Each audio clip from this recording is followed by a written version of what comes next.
Olá, seja muito bem-vindo ao vídeo de hoje, onde falaremos sobre o livro Fahrenheit 451. Sei que esse livro ele foge geralmente do que a gente fala aqui, que são livros que eu já falei anteriormente, da Rosa Luxemburgo, a introdução ao marxismo eu esqueci o nome do Cho. Geralmente é o que eu falo sobre livros nas outras redes sociais. Também falo sobre livros, sobre acontecimentos políticos da atualidade e tudo mais. Por que eu vou trazer um livro de ficção dessa vez? Porque o livro do Fahrenheit 451, ele é um livro de ficção, uma distopia, aonde livros seriam proibidos. Nessa distopia, bombeiros colocariam fogo em livros. E você pensa, mas bombeiro não serve para apagar o fogo? Nessa distopia, tudo é invertido, tal qual como qualquer distopia bem feita, né? Diferente do George Orwell. Eu vi muito esse livro aqui, ele ser comparado com 1984 de George Orwell. E eu quero dizer pra vocês que isso é uma ofensa, tá? Porque, então eu saiba, meu Deus, se eu tiver errado, me corrijam, tá? Sobre o Ray Bradbury, que é o nome desse autor. Até onde eu saiba, Ray Bradbury, ele não é financiado... Ai, meu Deus, coitado do livro. Ele não é financiado pelos Estados Unidos pra ficar fazendo coisa anticomunista. Por mais que essa estética aqui pareça muito anticomunista. A gente vai falar sobre o livro para que você entenda. Esse vídeo aqui talvez contenha spoiler. É um livro que vale a pena, tá? Não é um dos melhores livros da vida, mas dá pra nós estar lendo ele. Nessa distopia, livros são proibidos, como eu já falei. Tudo é invertido. Bombeiros são as pessoas que tacam fogo nos livros. O que na nossa sociedade serve para apagar, lá eles servem para causar. Pessoas antissociais são pessoas que socializam. Exatamente.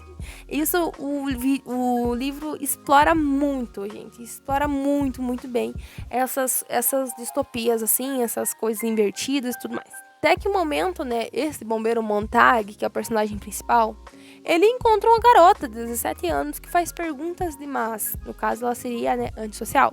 Ela faz perguntas demais, ela interage demais, ela pergunta o porquê das coisas. E isso faz com que ele comece a questionar também. E isso ele começa a questionar ainda mais quando ela misteriosamente desaparece. E esse é o plot do livro. A partir disso, a história se desenvolve com um personagem que é o bombeiro e com a menina que questiona do porquê das coisas. Por que as coisas são daquele jeito? Que em algum momento, bombeiros serviam para salvar a vida de pessoas, salvar casas, coisas que estavam pegando fogo, e não iniciar o fogo na casa das pessoas, que nem acontece, né? No caso, o fogo é iniciado em casa de pessoas que têm livros. Esse livro aqui, ele fala muito, por exemplo, ele se vende como um livro que fala sobre o autoritarismo. E se você é uma pessoa comunista, se você é um militante, você já compreende aí, tipo... A gente sempre escuta autoritarismo quando é contra a gente já fica tipo... Daí essa capa desse livro também, e não ajuda, né? É estética anticomunista da veia. Não é. Até onde eu vi, não é. E tem introdução desse livro, dessa edição em especial, que ele fala até sobre comunistas. O moço que fez a edição desse livro aqui em 2013, esqueci de ler, acabei de ler, eu esqueci o nome do Cho. Neil Gaiman. Ele escreveu uma introdução muito boa sobre esse livro, fala da perseguição aos comunistas e tudo mais. Eu indico a leitura desse livro, como eu já falei antes. Uma estética também que reforça esse ideal de anticomunismo é a ideia da perseguição a intelectuais que esse livro vende. Essas coisas são extremamente associadas a comunistas. Ai, meu Deus, autoritarismo. Ai, meu Deus, pessoas intelectuais estão sendo silenciadas. E esse é o ponto principal de eu estar fazendo esse vídeo aqui, tá? Esse título que vocês estão vendo nesse vídeo aqui no YouTube não é à toa não, tá? Minhas pessoas das minhas vidas. Meus camaradas. Não é à toa. Eu vou falar, sim, sobre silenciamento, sobre perseguição a intelectuais. Mas eu não vou falar sobre como, ai meu Deus, um chinês lá abstrato, que não sei o que lá, da Revolução Cultural Chinesa, que foi, ai meu Deus, o socialismo, ai meu Deus, o comunismo é mau. Não. A gente vai falar do Brasil, porque a gente vive aqui. Nós tivemos anos de ditaduras, nós tivemos muitos e muitos intelectuais que foram expulsos desse país, que foram perseguidos nesse país. Mas quando é ouvido falar sobre, perseguição a intelectuais, meu Deus, comunistas odeiam ciência, é sempre comunismo e experiências socialistas. E eu quero deixar isso bem claro, o quanto isso é uma lógica que é de racista, é uma lógica colonial. Não que as coisas se separem muito, mas eu vou deixar bem claro que essas duas coisas aqui, em específico. Porque vocês nem enxergam experiências socialistas, pessoas que vivem em países socialistas, como pessoas. Para começar, anticomunistas não enxergam essas pessoas como pessoas. Sempre meu Deus do céu, a Coreia do Norte, né, que eu quero corrigir aqui pra Coreia popular, vocês virem gente, que vocês são inteligentes, pelo amor de Deus. Começa a ter um cérebro aí na cabeça de vocês. Na Coreia popular, vocês chamam de Coreia do Norte, né? A Coreia do Norte, meu Deus, não podem cortar o cabelo diferente. Tem dia que não pode sorrir na rua, tem dia que não... Vocês comparem um minuto pra pensar. Vocês não consideram pessoas em países socialistas como pessoas. Isso aqui eu tô falando com um anticomunista.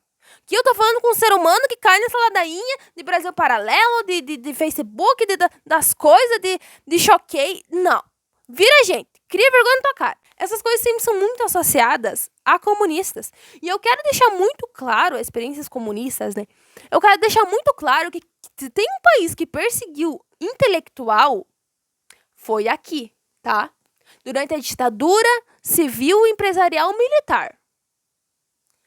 Ou vocês não sabem quem é Paulo Freire? E se vocês não sabem quem é Paulo Freire, por que vocês não sabem? Por quê? O cara aqui brasileiro, o cara assim, pica demais quando o assunto é pedagogia. E nós não temos Paulo Freire nas escolas sendo aplicado aqui. O mundo inteiro ovaciona esse homem, menos o Brasil. Mas quando fala em perseguição a intelectuais, é sempre um país que você nunca nem pisou na tua vida. É sempre levado assim, uma coisa assim, maluca e longe da nossa realidade. Vamos trazer para nossa realidade? Vamos trazer aqui? Eu tô usando esse livro aqui como ponte para que a gente compreenda que não é só os outros países que perseguiram intelectuais. Aonde acontece perseguição contra intelectuais é em países onde acontece uma ditadura aí que a burguesia fica muito feliz. A burguesia enche o bolso. Na Alemanha, tipo, só coincidência, deve ser só coincidência, com certeza. O livro em si, ele aborda aspectos também, que é óbvio que eu não poderia deixar de falar, o quanto ele explora aspectos que são filosóficos. Por quê? Ele explora bastante a ideia da felicidade. Esse governo de queima livros, assim, isso é bem cringe, tá? Tem umas coisas nesse livro que é muito cringe, gente. É muito George Orwell das ideias que eu não tanco, sabe? Tipo, ai meu Deus do céu, a pessoa foi morta porque tem um livro em casa. Isso aconteceu no Brasil também, em 64. Eu acho que não é tão louco assim, não. Tá certo. Tá certo e aconteceu no Brasil. Aconteceu bastante coisa no Brasil também. Não, retiro o que eu disse aqui. Pode retirar. Esqueça aí da tua cabeça. Esse livro, ele explora bastante a ideia e o ideal de contradições para sentimentos humanos. Como, por exemplo, a felicidade. As pessoas desse mundo, elas buscam fuga em telas. E sim, isso é extremamente atual. É por isso que esse livro é tão bom. Porque ele é um livro muito antigo e se você lê, você enxerga como é muito atual pra gente. As pessoas, elas buscam fugas em tela. Então, por exemplo, meu gatinho Gi da mãe, meu gatinho carinhoso, meu gatinho mamãe, gatinho Gi. Ai, tchau. Tá aí, filho. Fica com essa minha salinha. É muito lindo, sabe? Quando a gente fala sobre a ideia da felicidade, a gente tem que compreender que a felicidade existe através de um contraponto, sabe? Por exemplo, a felicidade, ela é um sentimento que existe porque existe a tristeza.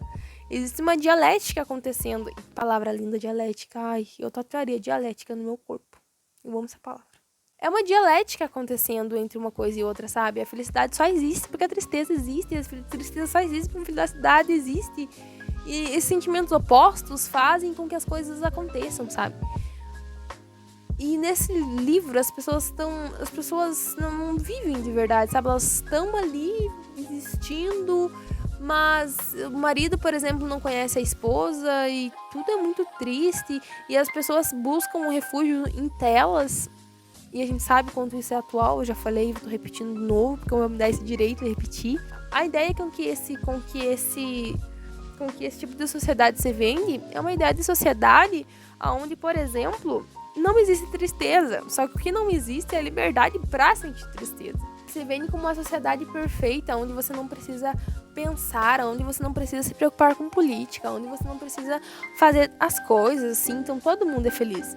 E logo nas primeiras páginas do livro a gente percebe que não é bem assim. Não existe felicidade de verdade nesse mundo. Mesmo que eles estejam aparentando uma felicidade que não existe, essas pessoas tentam suicídio o tempo inteiro. Se você prestar atenção no livro, assim, eles convivem com a ideia do suicídio, sabe? E por uma sociedade que se vende como perfeita e feliz, existir o suicídio da maneira com que existe nessa sociedade diz muita coisa. Diz muita coisa mesmo. As pessoas não conversam, as pessoas não se conhecem, o marido não se conhece a esposa. Tudo é muito triste, sabe? Tudo é muito desgracento. E tudo vai acontecendo nesse livro, sabe? Tipo, gente, é um livro muito filosófico. Na minha opinião, ele é muito mais filosófico. O autor ele escreve esse livro para dizer o quanto é importante livros. Eu compreendo esse livro como um livro completamente filosófico, sabe? Sobre a ideia de felicidade, sobre a ideia de liberdade, sobre a ideia de verdade, sobre a ideia de tudo. E sim, eu enxergo o mundo, eu sou muito louca de filosofia. Esse livro é isso, esse livro é social, esse livro é tão, sabe? Ele é tudo. Eu escreveria esse livro e colocaria muito mais pontos ideológicos do que como esse livro ele pode ser uma ficção, mas ele principalmente é uma ideia de tempo que a gente tá vivendo agora, sabe? Pode parecer longe, distante, mas ele é atual e é aqui, sabe? Eu recomendo demais a leitura desse livro. E não, ele não é anticomunista. Ele tem aquela loucura do ai, o ser humano é naturalmente mal. Ai, meu Deus do céu. Que eu não tanco. Não tanco essa ideia, não tanco quem pensa assim também. Leia um livro. O livro é bom demais. E até o próximo. Peraí que o vídeo ainda não acabou. Eu quero deixar muito claro aqui a questão de como não é necessário que os livros sejam proibidos para que a população não tenha acesso a eles. Basta uma carga de horário exaustiva. Basta que os livros custem R$50. A gente sabe que hoje em dia os livros são artigos de luxos e de luxos. Uma das maneiras mais fáceis de se controlar ideologicamente a população é tirar o acesso dela à cultura. Isso é inegável, gente, vocês sabem disso. Não tem como exigir dessa sociedade que ela tenha 50, 60, R$80 para dar um livro. Não é preciso que se proíba os livros. Basta que restrinja o acesso a eles à população. Agora sim, pode ir embora.